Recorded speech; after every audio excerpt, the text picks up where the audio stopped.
इंशाल्लाह कोशिश होगी। अल्लाह ने मुझे हिम्मत दी और आपको सुनने की हिम्मत दी, तो हम आज 100 MCQ जो है वो करेंगे, चाहे हमें जो है वो 2 से 3 सेशन लेने पड़े।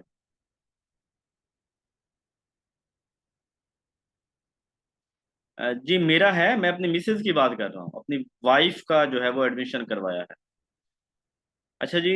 एम फिल, ये क्या पूछ रहे थे ऊपर, पीपीएससी का ना, ये डिफरेंट जॉब्स के डिफरेंट शेड्यूल होता है। हमारे टाइम के अंदर जस्ट हमने जो अपना किया है, अच्छा इंटरव्यू क्लियर करने के बाद फिर आपको डॉक्यूमेंट पीपीएससी में जमा नहीं करवाने, पीपीएससी के साथ आपका कोई लिंक नहीं होता। पीपीएससी आपके इंटरव्यू के बाद फाइनल लिस्टें जो है वो आपके डिपार्टमेंट के हैंड ओवर कर देता है। तो डिपार्टमेंट ही फिर आपको फर्दर देखता है कि उसने क्या करना है।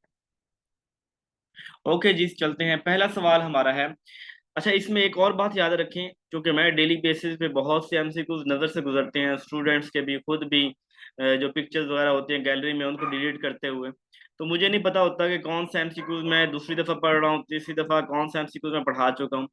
तो आपको पढ़ाते हुए ड्यूरिंग, अगर आप लोग कहेंगे कि सर फलां एमसीक्यूज रिपीट हो रहा है, यानी अगर तो स्टेटमेंट कुछ फर्क के साथ आए कुछ, तो फिर तो ठीक है, फिर वो रहने दें।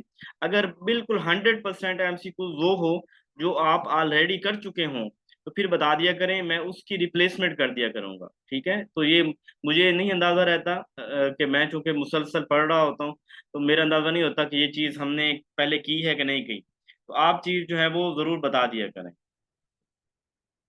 Author of the book heredity genius is, ये हेरिडिटी जीनियस की जो बुक थी, ये बड़ा ना एक रिपीटेड क्वेश्चन है। मुझे ये नहीं पता कि एग्जाम के अंदर रिपीटेड है कि नहीं है, लेकिन जो लोगों की मुझे सवाल मिलते हैं या जो नोट्स में देखता हूँ किताब, उसके अंदर ये रिपीटेड है। हेरिडिटी की बात करता है फ्रांसिस गाल्टन। ये कहता है कि इंसान की शेप बनाने में, इंसान की पर्सनैलिटी शख्सियत के अंदर उसका, इंसान की जो जहानत है इसका ताल्लुक, यानी कौन बच्चा ज्यादा जहीन होगा, जिसके यानी जहानत का ताल्लुक आपकी पर्सनैलिटी सारा कुछ, ये जो इसका ताल्लुक आपकी जीन, आपकी हेरिडिटी यानी आपकी विरासत के साथ है। इनको कहता है कि हर जो इंसान जो है वो विरासत के अंदर ये बिल्ट ये क्वालिटीज लेके आता है। ठीक है। तो ये हेरिडिटी का ज्यादा ताल्लुक जो बात करता है ये फ्रांसिस गाल्टन करता है। The last step of micro teaching, जब हम माइक्रो टीचिंग कर रहे होते हैं, मैंने उसको बताया था पहला फेज होता है प्लानिंग, लेकिन ये टाइम प्लानिंग के अंदर मुख्तस नहीं होता। वो प्लानिंग हम पहले से कर लेते हैं, खैर प्लानिंग है, फिर हम टीचिंग करते हैं, टीचिंग के बाद हम फीडबैक लेते हैं, फीडबैक के बाद हम री प्लानिंग करते हैं, फिर री टीच करते हैं, फिर री फीडबैक होता है।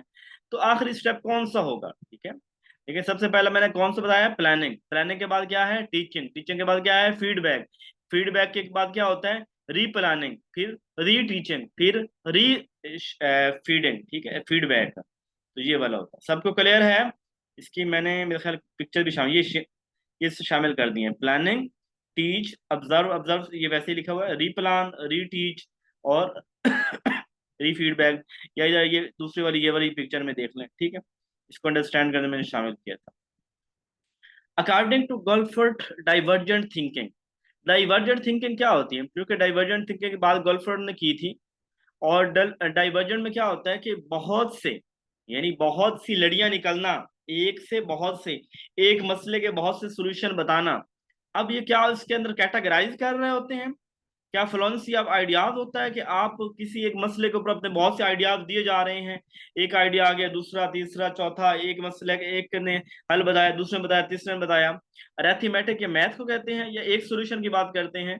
एक सॉल्यूशन, वन सॉल्यूशन की बात जो होती है वो कन्वर्जेंट के अंदर होती है। ठीक है, कैटेगराइज करना वो तो अलग से चीजों को हिस्से बनाना, कैटेगराइज करना होता है जी, जेंडर मेल है, फीमेल है वगैरह।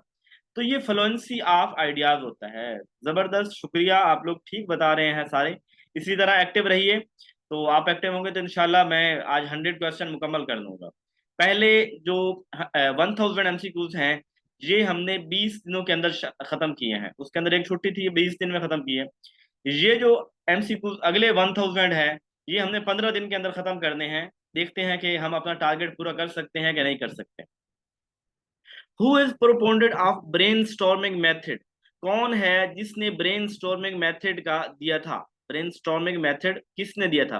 देखो पहले तो ये है कि ब्रेनस्टॉर्मिंग मेथड का फायदा क्या होता है, ये क्या चीज बढ़ाता है? क्रिएटिविटी बढ़ाता है। इससे क्या होता है कि हम सोच विचार पे मजबूर होते हैं और हम नए नए आइडियाज लेके आते हैं, हम वही अपने दिमाग की लाइटें जलाते हैं, ठीक है। अब इसके कौन है जिसने ब्रेनस्टॉर्मिंग मेथड दिया था? जी बोलिए तो, और तुक्के लगाएं कोई।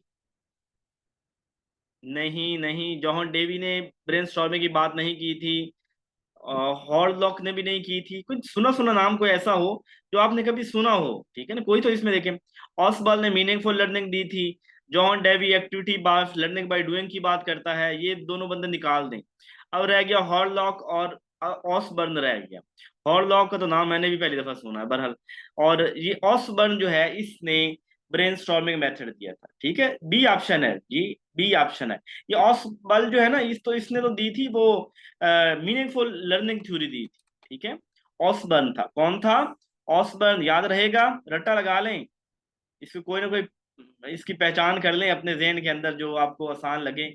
ऑसबर्न ने ब्रेन स्टॉर्मिंग थ्योरी दी थी और ब्रेन स्टॉर्मिंग मेथड दिया था, और ये क्रिएटिविटी बताता है। देखिए ये होता है कि हमें कुछ भी याद रखना है ना, क्योंकि हम तो एजुकेशन के बंदे हैं, हमने तो बच्चों को सिखाना है कि याद कैसे रखना। उस चीज को अपने दिमाग के अंदर मौजूद इंफॉर्मेशन के पैकेट के अंदर उसको घुसा दे।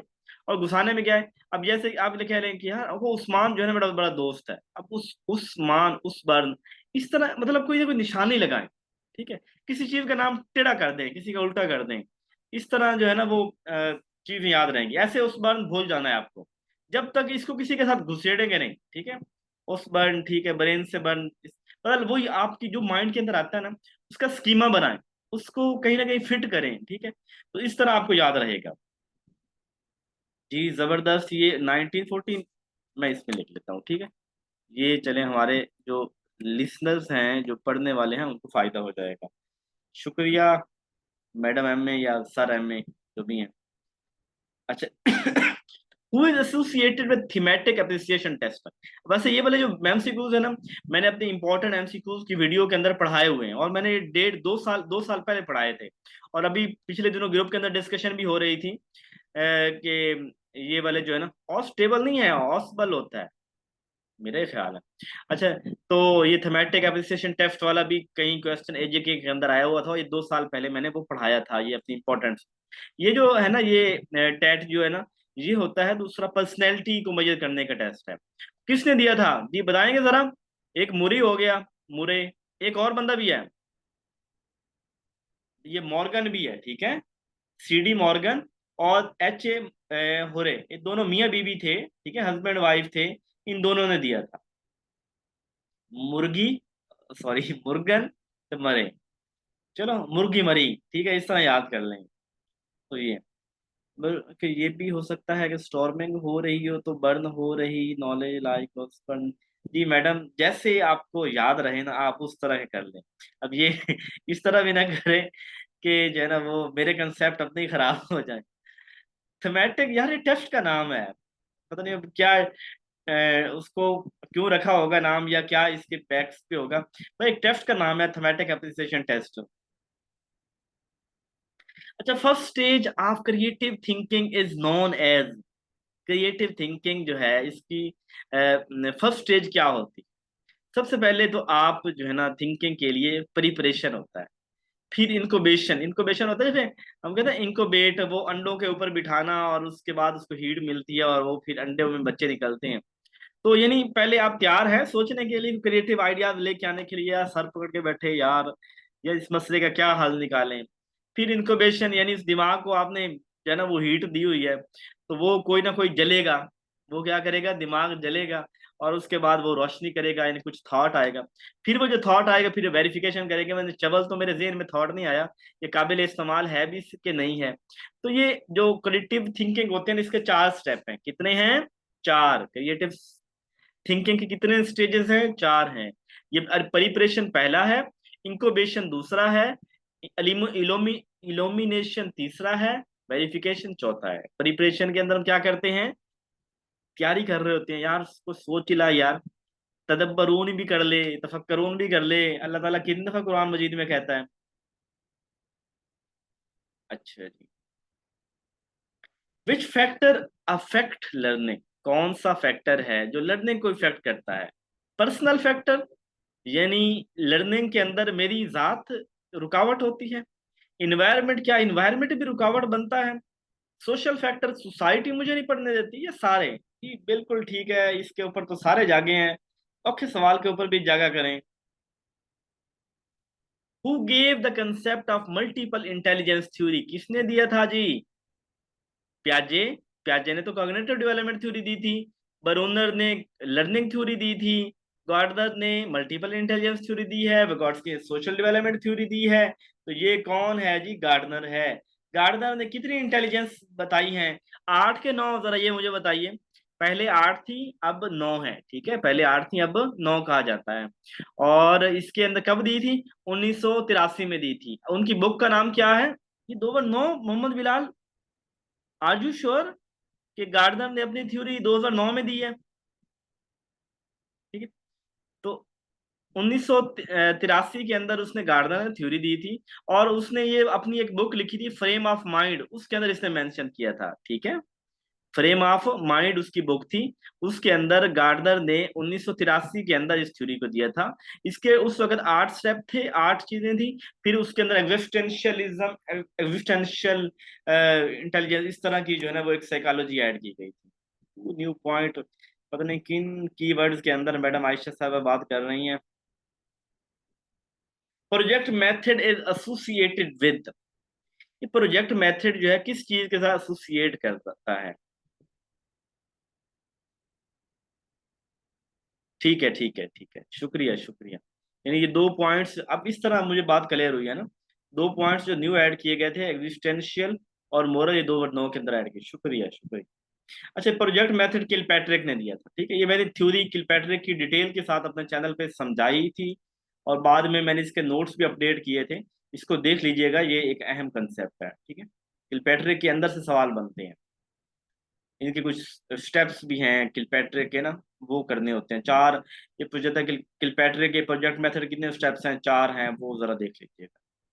इन lesson plan, what is related to student previous knowledge, कौन सी चीज स्टूडेंट के प्रीवियस नॉलेज के साथ, यानी आपने बच्चों का प्रीवियस नॉलेज चेक करना है, या प्रीवियस नॉलेज से कौन सी चीज? Objective writing, introductory question, evaluation question, statement of aim. क्या चीज से पता चलेगा कौन सी चीज का ताल्लुक प्रीवियस नॉलेज से है? एम, ऑब्जेक्टिव, ये तो फिर ये इंट्रोडक्टरी क्वेश्चन से पता चलेगा कि इस बच्चे का प्रीवियस उस टॉपिक के हवाले से किस तरह का नॉलेज है। चूज द रॉन्ग स्टेटमेंट, कौन सी इसमें wrong statement? Student learn best in natural environment, ठीक है, नेचुरल इन्वायरमेंट ज्यादा सीखता है बच्चा। Student learn best by doing, बिल्कुल ठीक है। Student learn best in playing condition, playing ठीक है। Student learn best in controlled environment, यानी बच्चे को डरा धमका के उसको जबरदस्ती पढ़ाना, क्या इससे ज्यादा बच्चे पढ़ेंगे? वैसे आजकल के बच्चे पढ़ते ऐसे ही हैं, सच बात है। आजकल के बच्चों को शौक कोई नहीं है कि ये खुद ही जो है ना पढ़ेंगे। मैं क्लास में बड़ा मोटिवेट करता हूँ। बिजली जाती है ना क्लास में, तो सारी मेरी बेटियां जो हैं, वो बहनें, वो रजिस्टर निकाल के लगी होती हैं यूं। उनको समझा समझा के, खुदा की बंदियों, जितनी तुम लोग हरकत कर रहे हो ना, इससे ज्यादा तुम्हें ज्यादा गर्मी लगनी है, नहीं बाज आती। बहरहाल उनको है ही नहीं कि 15 मिनट कोई सुकून से क्लास ले लें। शौक है ही नहीं बच्चों को आजकल के, पता नहीं कैसे शौक पैदा, खैर कमी उस्ताद की है, उस्ताद क्यों नहीं उनको मोटिवेट कर सकता। Function of teaching includes, teaching के फंक्शन में क्या चीज इंक्लूड है? उस्ताद एवेल्युएशन भी करता है, रेमिडियल फंक्शन भी करता है, डायग्नोस भी, बिल्कुल। देखो उस्ताद जो है ना एट देन एवेल्युएट भी कर रहा होता है। जहां बच्चे को कोई इशू होता है, वहां रेमिडियल फंक्शन भी परफॉर्म कर रहा होता है, यानी उसकी वह मदद भी कर रहा होता है। जहां उसको डिफिकल्टी होती है, डायग्नोस भी कर रहा होता है। क्लियर बच्चों? Teaching will be least effective when, will be least effective when, कब टीचिंग बट लीस्ट इफेक्टिव होगी? टीचर इज ऑटोक्रेटिक, जब उस्ताद ऑटोक्रेटिक होगा तो उस वक्त जो है वो टीचिंग लीस्ट इफेक्टिव होगी। स्टूडेंट आर पैसिव, जब बच्चा पैसिव होगा तब।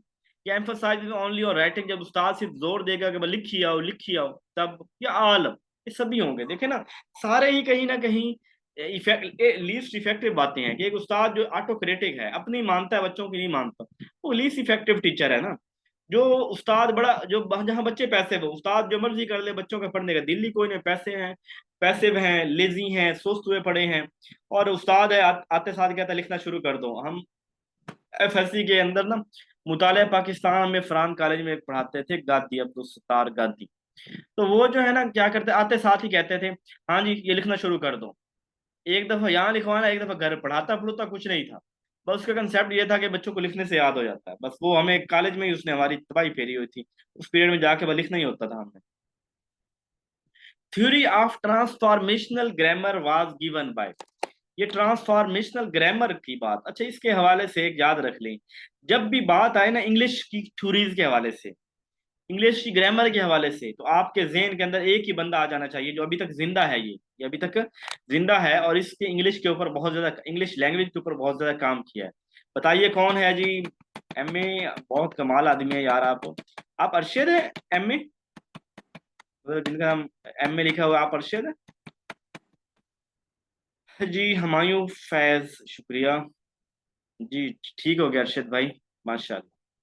तो ये जो है ना हमारे कॉलेज के अंदर एक प्रोफेसर आए हैं आपके बहावल नगर से ट्रांसफर होके, उनका नाम है रशीद, जफर रशीद अवान साहब। तो एजुकेशन के ही हैं।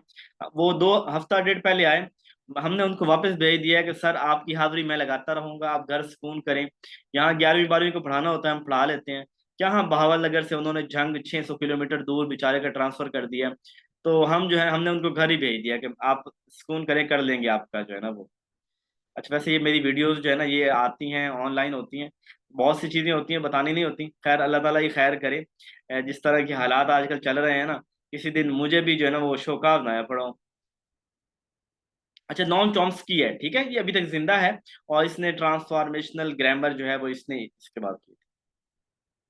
विच is not correct, correct, correct with reference to physical structure of the body. Ministry of defence वाले तो आपको देखते होंगे, मुझे बहरहाल वो आजकल है ना हमारे सेक्रेटरी एक स्पेशल एजुकेशन वालों के पीछे पड़े हुए हैं। उसने वो एक लिखा, मैसेज के अंदर लिखा एक बात की, खुसरों से जो है ना वो नून लीग की हुकूमत इस तरह की कोई बात की, मैं पूरी बात नहीं करता। तो बहरहाल उसने जो है ना उसका शोकाज आया हुआ है गरीब का। पहले एक स्कूल के अंदर एक डिसेबल लड़की सीढ़ियां चढ़ के जा रही है खुद, उसकी किसी ने वीडियो जारी की और वो जी उसको रिमूवल फ्रॉम सर्विस कर दिया गया, हेडमास्टर को भी एक और को भी। अच्छा एंटागोनिस्टिक है ये ना, ये तीन ये जो correct which is not correct with reference to physical, physical structure जो बॉडी का है ना वो 3 चीजों में मुश्तमिल होता है, मेसोमॉर्फोमिक, एक्टोमॉर्फेमिक और एंडोमॉर्फोमिक। ये मैंने इसकी डिटेल यहाँ पे दे दी है। ये एंटागोनिस्टिक नहीं है, ठीक है, ये सवाल समझ ले कि मेरे लिए नया भी था और मैंने खुद इसको रट्टा लगाया है, तो मुझे इसकी समझ कोई नहीं आई, शायद ये बायोलॉजी वालों को कुछ समझ आ जाए। तो ये आपने रट्टा लगा लेना, एंटागोनिस्टिक नहीं है, 3 स्टेप उसके हैं, ये यहाँ मैंने मेंशन किए हैं, इनको याद कर लीजिए। Identify the components of motivation from the following. Motivation के कौन से कंपोनेंट है इसमें? क्या नीड मोटिवेशन में आती है, ड्राइव आती है, इंसेंटिव मोटिवेशन में आता है, या सब आते हैं? ये सब आती हैं, ठीक है ना। जो हमारी नीड होगी तो मोटिवेट, नीड हमें मोटिवेट करेगी, ड्राइव हमें मोटिवेट करेगी, इंसेंटिव पैसा हमें मोटिवेट करेगा। साइको एनालिटिकल थ्योरी, ये साइको एनालिटिकल थ्योरी किसने दी थी? साइको एनालिटिकल थ्योरी किसने दी थी? सिगमंड फ्रॉड, सिगमंड फ्रॉड ने psycho analytical theory. Which of the following is not associated with learning theory propounded by Skinner? कौन सी थ्योरी है इनमें से जो स्किनर ने नहीं दी, स्किनर ने नहीं दी, ठीक है।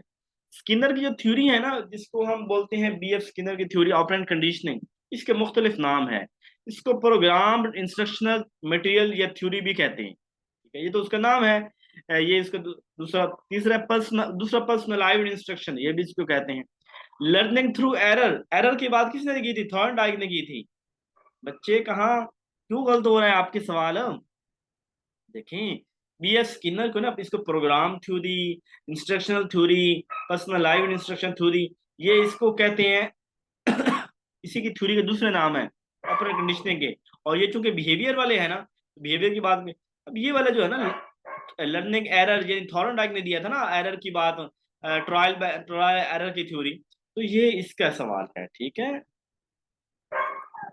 Which of the following is most useful for the student of different abilities and interest? जब स्टूडेंट हमारे पास डिफरेंट एबिलिटीज के आए बैठे हों, इंटरेस्ट के हो, तो फिर क्या करना चाहिए? इंटरनल एवेल्यूएशन करनी चाहिए या एक्सटर्नल करनी चाहिए? प्रैक्टिकल एवेल्यूएशन करनी चाहिए, कंटिन्यूस और कंप्रीहेंसिव एवेल्यूएशन करनी चाहिए? लेकिन एवेल्यूएशन तो वही अच्छी होती है जो कंटिन्यूस हो और कंप्रीहेंसिव, बड़ी डिटेल के अंदर देखा जाए, गहराई से देखा जाए कि इस बंदे को कैसे बेहतर किया जा सकता है। Which of the following is not related to the cognitive domain of Bloom taxonomy? कौन सी चीज नहीं है? Knowledge, comprehension, analysis, character building, क्या नहीं है? जबरदस्त, कैरेक्टर बिल्डिंग नहीं है। Knowledge, comprehension, application, analysis, synthesis, evaluation, ये स्टेप्स हैं, तो ये वाला नहीं है, ठीक है। Character building, chart character building नहीं है।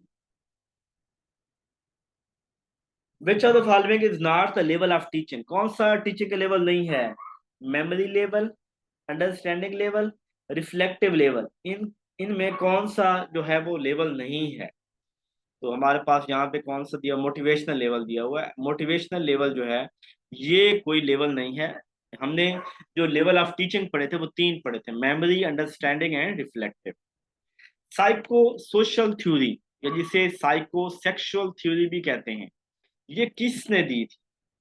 ये किसने दी थी?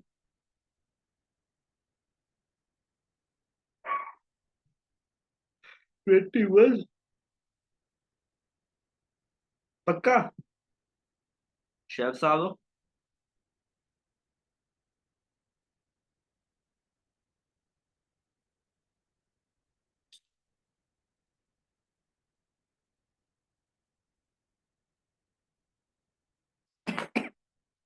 साइको कर दिया जी, निकाल दिया सर, निकाल दिया। Psycho social theory of development was propounded by, psycho social theory development किसने दी थी? इरिक्सन ने दी थी, इरिक्सन।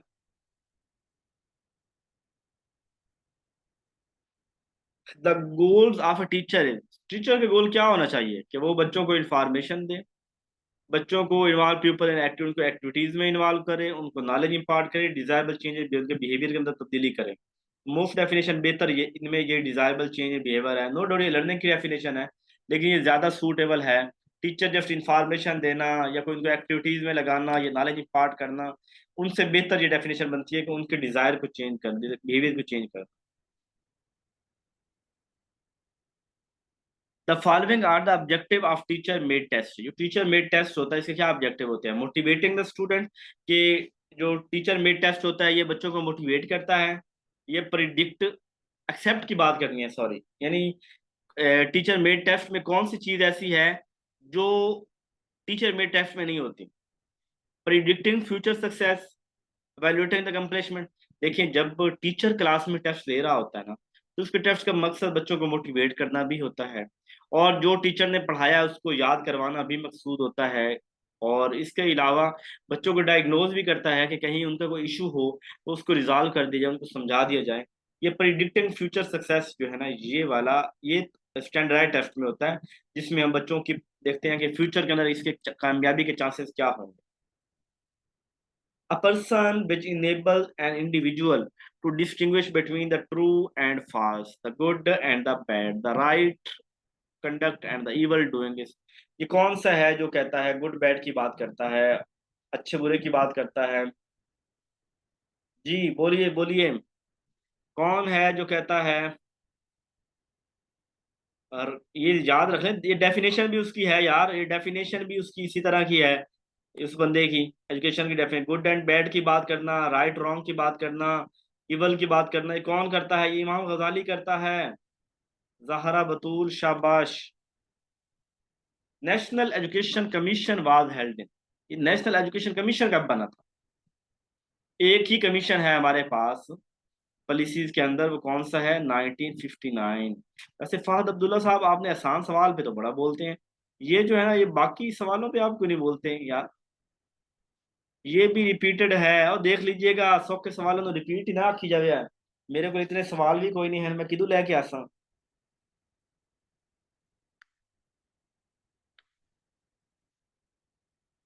चले मान लिया जी, दो गवाहियां आ गई हैं, अब हम जरा चले इसको भी उड़ा देंगे। वैन। अच्छा, बाकी को ऑब्जर्व कर रहे हैं खामोशी से। ठीक है, जो मोबाइल पे ले रहे हैं ना उनके मसला होता है, उन्हें मैसेजेस में जाना पड़ता है। जो लैपटॉप पे लेने बैठे हैं वो तो आसानी से सारा कुछ सामने रख के और जो है वो मैसेज करना भी उनके लिए आसान होता होगा। अच्छा, ये मस्जिद कब डिक्लेयर की गई? 1979 पहली दफा जड़ा ना मौलवी वाले काम जड़े होया ना सारे, इस्लामियात लाजमी करार दी जाए और ये जो है ना मस्जिदों को बना दी जाए, ये 1979 के अंदर ही हुआ था। ठीक है, ये लो जी। तुसी नहीं लगता मैंने आज मैं दसनी ना गल, ये सारे मेरे रिपीट करे सन। मैं गरीब ने इतनी मेहनत की है, एक एक इकट्ठा किया है, एक एक को नंबरिंग दी है। चलें जी, दो बंदों की गवाही पे ये भी एक्सेप्ट किया जाता है। When BA was made 3 year, BA 3 साल का कब हुआ था? वैसे मैं लगा तो दूं इसको, कुछ बंदे नए भी हो सकते हैं। ये लो, ना कर यार, कोई तो रहने दो सवाल। चलें जी, तो बहुत सारी गवाहियां आई पड़ी हैं। ये 1028। अच्छा जी, शाला हो रिपीटेड ना हो। विच of the following support child centre education? Sports, child centre education को कौन सपोर्ट करता है इनमें से? ये डी ही है, ये जॉन डेवी है। मैं इससे पहले कि कोई रिपीट कह दे मैं अगले सवाल पे चला जाता हूँ। तो जॉन डेवी के बहुत से सवाल आए हैं ना। अच्छा, who strongly favour the mother language as a medium of education और इंस्ट्रक्शन? कौन जो है वो मदर लैंग्वेज की बात करता है कि बच्चों को उनकी मादरी जबान के अंदर पढ़ाना चाहिए? जी, इब्ने खल्दून कहता है। कौन कहता है? इब्ने खल्दून कहता है, प्राइमरी लेवल पे। Dash is the tool to measure some sample of behaviour? कौन सा ऐसा है डेफिनेट जो सैंपल बिहेवियर को मेजर करने के लिए यूज होता है? Tool to measure sample of behaviour, test को बोलते हैं। ठीक है, टेस्ट सैंपल में कितना है मेजरमेंट होती है, मेजर करना, नंबरिंग, उसको वैल्यू देना, असेसमेंट के अंदर उसको ग्रेडिंग वगैरह, वैल्यूएशन के अंदर final judgement. Complex learning outcome can't measure through, complex learning outcome है वो किससे मेजर नहीं हो सकते? गलत है। फाइका, जबरदस्त, फाद अब्दुल्ला, शाबाश। जी, ये एमसीक्यू टेस्ट जो है ना, देखें, जो होते हैं ना, जब आपने कम्प्लेक्स लर्निंग आउटकम लेनी होती है तो हमें उस वक्त चाहिए होता है कि हम बच्चों से सब्जेक्टिव पेपर दें। ठीक है, ऑब्जेक्टिव से तो तुक्का भी तो लग सकता है ना, ऑब्जेक्टिव कम्प्लेक्स लर्निंग आउटकम के लिए नहीं होता। Inquiry and dialogue method are preferred in, ये इंक्वायरी मेथड और डायलॉग मेथड किस फिलोसफिकल स्कूल ऑफ थॉट के अंदर जो है ना इसका रोल अमल दखल है? नहीं अरशद साहब, नहीं। नहीं सर, नहीं सर, नहीं। एक और मेथड भी है जो बगावत के ऊपर उकसाता है, जो कहता है कि पूछो डोले इसने ये क्यों किया। कहता है बात होनी चाहिए, गुफ्तगू होनी चाहिए, डायलॉग होना चाहिए, ताकि हम लोग जो हैं वो पता चले, हम हकीकत की तह तक पहुंच सकें। जी फहद अब्दुल्ला साहब, ठीक है, जरूर मुझे हिंट देना पड़ा है। ये रिकंस्ट्रक्शनिज्म जो है ना, ये इंक्वायरी और डायलॉग को नहीं, वो कहते हैं ना, बात हो, गुफ्तगू हो, सोल्यूशन निकालें, रॉन्ग चीजों को साइड पे करें। तो जो रिकंस्ट्रक्शनिज्म वाले भी करते हैं, ठीक है, आइडियलिज्म वाले भी करते हैं, ये भी करते हैं। Human relationship is the most influencing factor in production according to, इंसान जो है वो किस ताल्लुक प्रोडक्शन से, ये कौन सी थ्योरी के अंदर इसकी बात होती है? इंसानों की बात कहाँ पे होती है? ब्यूरोक्रेटिक में, क्लासिकल में, सिस्टम में, या बिहेवियरल में? बिहेवियर में होती है, ठीक है। ठीक है, बिहेवियर थ्योरी के अंदर इंसानों की ह्यूमन रिलेशन की बात होती है। D is correct. Spark plug किससे जाता है? इसके ऑप्शन मैंने कोई नहीं लिखे, आप ही बता दें, स्पार्क प्लग किसे कहता है, इसका नाम बता दें।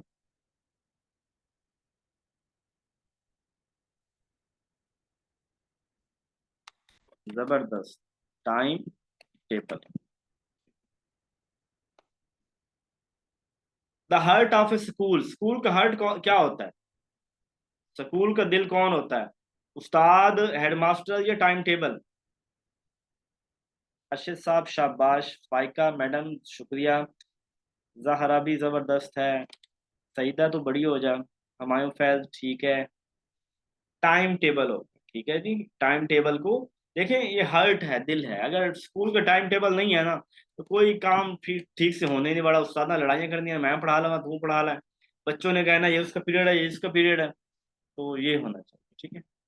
हिल्दा Taba believe that curriculum should be designed by, curriculum किसको बनाना चाहिए, हिल्दा टाबा किसकी बात करती है, हिल्दा टाबा टाबा किसकी वकालत करती है जी, टीचर की बात करती है कि टीचर जो है ये करिकुलम बनाएगा। मूवमेंट फ्रॉम वन इंडिपेंडेंट, ये ग्रास रूट लेवल है और इंडक्टिव इन नेचर है, ठीक है, और लीनियर मॉडल है, ये सारी बातें। Movement from one department to other department from temporary period is called, जब आप किसी एक डिपार्टमेंट के अंदर जॉब कर रहे हैं, आर्जी तौर पे उस डिपार्टमेंट को छोड़ के किसी और डिपार्टमेंट में चले जाते हैं, इसको क्या बोलते हैं, इसको डेपुटेशन बोलते हैं, ठीक है। अपना डिपार्टमेंट, यानी मिसाल तौर पे मैं एचईसी में हूँ, यहाँ से मुझे जो है वो फैसलाबाद बोर्ड जो है वहां पे मुझे असिस्टेंट डायरेक्टर लगा दिया जाता है, तो मैं वो डेपुटेशन पे हूँगा, यानी मेरा अपना डिपार्टमेंट और है, मैं बोर्ड में चला गया हूँ, मैं इलेक्शन कमीशन में चले जाता हूँ, यानी कोई आर्जी तौर पे कहीं एडजस्ट हो जाना, इसको डेपुटेशन बोलते हैं। इसमें जो होता है ये मुफ्त मैक्सिमम 3 साल के लिए होता है, 3 सालों के लिए, और इसके अंदर जो है ना आपकी नुकसान ये होता है कि आपकी सर्विस काउंट नहीं होती वो वाली, ठीक है।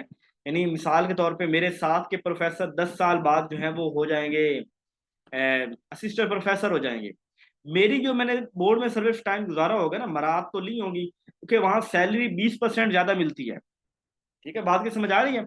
इवन ये मैं आपको ये थोड़ी इसके बारे में डिटेल बता देता हूँ, क्योंकि जो लोग नए हैं, डेपुटेशन जब आप जाते हैं ना, क्योंकि कल कल कोई सोच भी रहा होगा, म, आप अपने से अगले एक स्केल के अंदर भी जा सकते हैं, ठीक है। यानी मैं 17वें का स्केल का बंदा हूं और 18वें स्केल की सीट पड़ी है, तो मैं 18वें स्केल की सीट के ऊपर भी जा सकता हूँ डेपुटेशन। मुझे, मैं जहां भी डेपुटेशन पे जाऊंगा मुझे 20% सैलरी ज्यादा मिलेगी, ठीक है। यानी पहले मैं 80,000 ले रहा हूं तो मुझे 1 लाख तनख्वाह मिलेगी। थर्ड ये होगा कि मेरी इसमें नुकसान ये है कि मेरी वो जो सर्विस उधर गुजरी वो सर्विस काउंट नहीं होगी, यानी मेरी सीनियरिटी उतने साल पीछे चली जाएगी बाकियों से जितने साल में डेपुटेशन पे रहूं।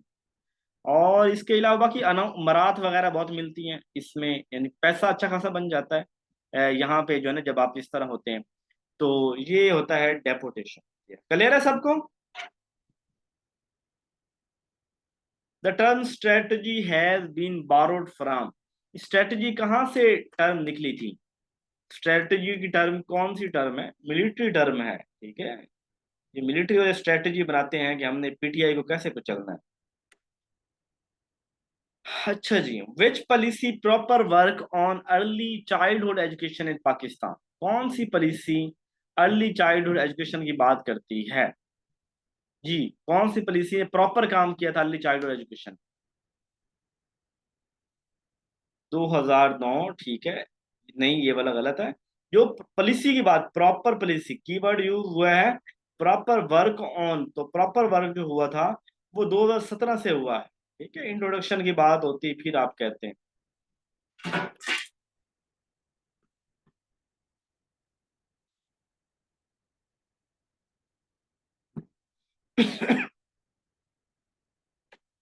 Which policy introduced the concept of technical and vocational education and training?